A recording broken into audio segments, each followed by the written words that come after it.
Thank you, Trevor.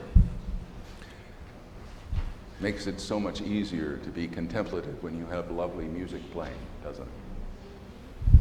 The joys and concerns of your life can bubble up, and you can be vulnerable to God with pen and paper. So, today's lesson, Martha and Mary.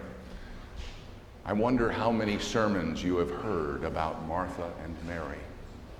I bet it's coming up on 50 or 60 at least, once a year.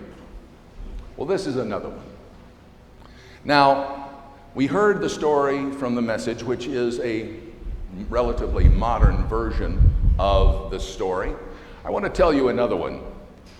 You have Jesus and his disciples, and basically, a group of men coming and visiting a small town near Jerusalem. Now, we have a couple, at least two stories that we know of. Boy, this thing is just really breezy today, isn't it? Ah, okay. Maybe it's the fan. I'm going to stand back here. You're safer now. I'm going to stand back here out of the wind. But anyway, another story. Jesus and his disciples are running or walking towards Jerusalem, and they probably always stop in Bethany, where Martha and Mary and Lazarus, their siblings, are all living together. And it's just over the hill from the Mount of Olives. Those of us that were traveling there in the Holy Land were there in the area of Bethany. And we were able to look at places where they say that's where they lived and all that sort of stuff. But here they are visiting, and all of a sudden, Martha is just working like the devil in the kitchen, trying to prepare food for all these people that are all of a sudden in the house. And what does Mary do? Mary sits down with the men, and she sits there and she begins listening to Jesus' stories. And he's telling the stories, and Martha knows that she is in the other room while she's slaving like a dog. And there she is, and she's getting angrier and angry, and finally she's had enough. Mary, don't you care that these men are hungry? We need to get them some food. Get out here immediately. Jesus, why don't you tell her to come help me out in the kitchen? Martha, Martha, I really appreciate all the work you are doing. I really do. But Mary is sitting here listening to all these stories and taking it in, and I really cannot give her a hard time for doing that.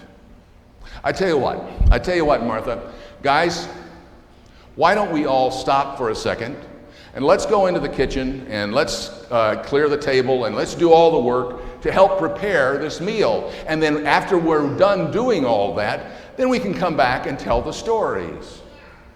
Now, Mary and Martha are so much happier then, and all live happily ever after. But that's not the story we got. That's a 21st century form of the story. We got a different story, a story from the first century, where men, when they come to a house, were not supposed to be in the kitchen helping out, preparing the food. There were very firm rules about what men and what women did. You did not switch roles, okay? This is a teaching story. This is a teaching story. And over the century, the lessons have changed. You had a first century writer, and then it was edited, and then it was edited again and again and again, and finally we've got it today to where we heard the Message version. It's a Matryoshka doll. In fact, that's what the Bible is. When we read the Bible, we're reading through hundreds, literally hundreds of lenses, different takes on this story. I just gave you a 21st century lens with that story. So what our job is to try and go back and say, okay, All right, this is probably how we would have Jesus say it today, but that's not what was said back then. What was the situation? And so that's the first teaching. There are three teachings today. The first teaching is, and in most of Luke, I love Luke. Thank you for turning off those fans. It does make a difference, doesn't it? The first teaching is that Jesus invited Mary to be with him and the other men to sit at his feet and become a disciple. Whoa! The wall was broken down. Talk about radical hospitality. All the rules of society said women are marginalized, they're over there, men are over here, and this is what we're supposed to do. But that's not what Jesus did, and that's not what Jesus said. Jesus invited all people. No matter who you are or where you are on life's journey, you are welcome to Jesus' table. You are welcome to be there with Jesus. So the lepers and the tax collectors and even the robbers, whoever you are in the society, you are welcome to be with Jesus. That is the first teaching.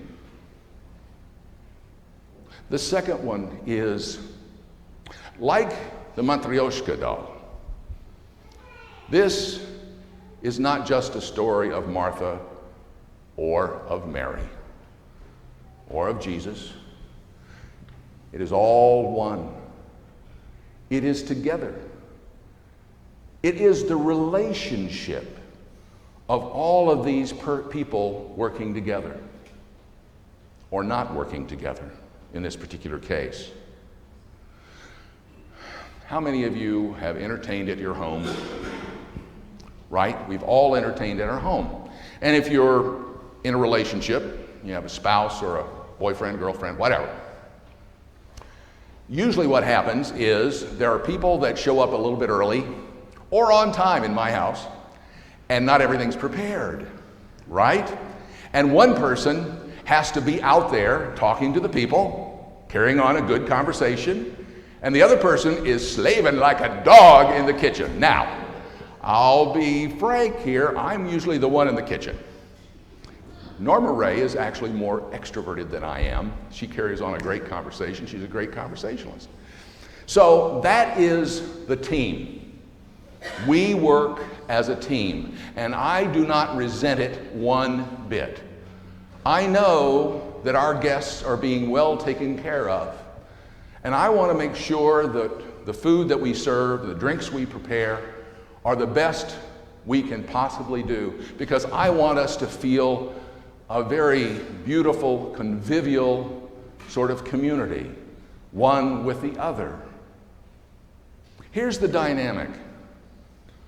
The dynamic is that when Norma Ray is having the conversation, she is being with them. Okay?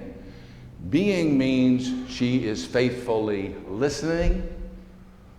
She is open with her heart, mind, body, and soul to what she is saying and what she is listening to, that they are saying to her.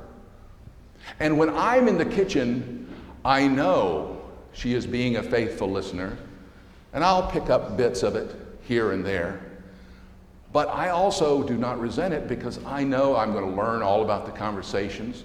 So I'm able to be there while I'm preparing the food, while I'm preparing the drinks, while I'm hoping that this is a great hospitality event that we're having together. And this is one of the problems that happened in this story with Martha and Mary. Mary was being with Jesus. She was open with her heart, mind, body, and soul to the stories that Jesus was saying to her. And unfortunately, Martha, and we all do this, right? Get in here and help me out. Right? We all do that. I get it. But Jesus is saying, Martha, Martha, you're worrying about this and that and that and this. Mary has the better part. She is simply being. It's a unified existence. It's not this or that. It's not a duality. It's not a binary system. It is unity. I'm unity with Norma Ray. Martha can be in unity with Mary. And it goes on. Well, how do you do that? How do you do that? That is the third teaching for today. There is a professor, chair, an endowed chair at Harvard Business School named Amy Edmondson. And she is at the business school, and her professorship is on management and leadership. And she has several great YouTube presentations. As a matter of fact, I picked up on one of them. I was also scanning to look at what different organizations, IBM, Mayo, Google, different large organizations do. And you know what? Teams are more important today than they ever have been. Because the problems that we have today are much more complex. We need more than one star on a committee or a board or a team. We need to have several people or a lot of people working together as a team. And Amy Edmondson said, look, this is back in 1999 when she wrote her 35-page paper. And you can download it on PDF, which I did. I didn't read all of it, but I read most of it. And what she says is the most important thing you can have on any team is psychological safety. And what I mean by psychological safety is this. This is what it is not. If you are in a meeting and you find like, oh boy, you know, I don't know where we are in this conversation, and I ask the question, do I feel safe asking the question, what exactly is the goal again for our project? And we've been on the project for months and months, right? And I ask the question, if I don't feel safe asking that question, then that's not psychological safety, right? We've got to feel okay with asking questions, making points, talking about things that some people might think are way outside and left field. We have to consider them all. So there are 3 points that Amy says that really promotes that sort of safety in a group. One is how you frame the conversation. So often, we frame the conversation in teams or committees or boards or cabinets or churches or countries as a problem to be solved. As a problem to be solved. And she says the first thing you have to do is reframe it. This is a learning process problem. How are we going to learn? What questions do we need to ask as a team? And number 2 is humility.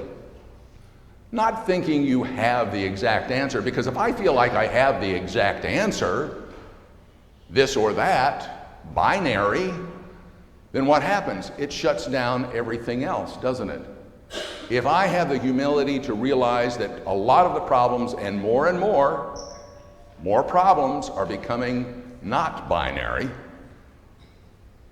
if I'm open with humility, then those solutions can come to bubble up to the surface. The next is curiosity. Are you really curious about what the other is saying? Open, and if you are curious, there is a possibility that you can be changed. Now this is one of the scariest things, because so many of us define ourselves by what we know. Who we are is defined by what we know. And if we allow ourselves to change, then who are we? Who are we now? But Jesus is saying, You must be open for transformation.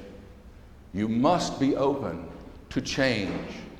So reframing for learning, having humility, and finally being truly curious at that moment. And that helps create psychological safety so that when you are in the room with Jesus, when you are able to sit down and sit at his feet, or in the kitchen, knowing that your partner is there listening, you can open your spirit. Richard Rohr said that we can only find God when we find God within ourselves. Only God can find God. And that's why in the benediction that I usually use, I'll not use it today, but I usually use, the final of the three is being God. We are the light of the world. You do have God's Holy Spirit in you. You have Christ's Spirit in you. And with that kind of power, that kind of knowing, you can have the courage to refrain, be humble, and be curious. So that when we say our mission statement, our mission is to bind together followers of Jesus Christ, hold us together, followers of Jesus Christ, for the purpose of making God's will paramount in our lives, knowing that God is within us, being open to the Spirit, being God's presence, hands, hearts, feet, mind, soul. That is God's will. And you are making God's will paramount in your life. May it be so this day and every day for the rest of our lives. Amen.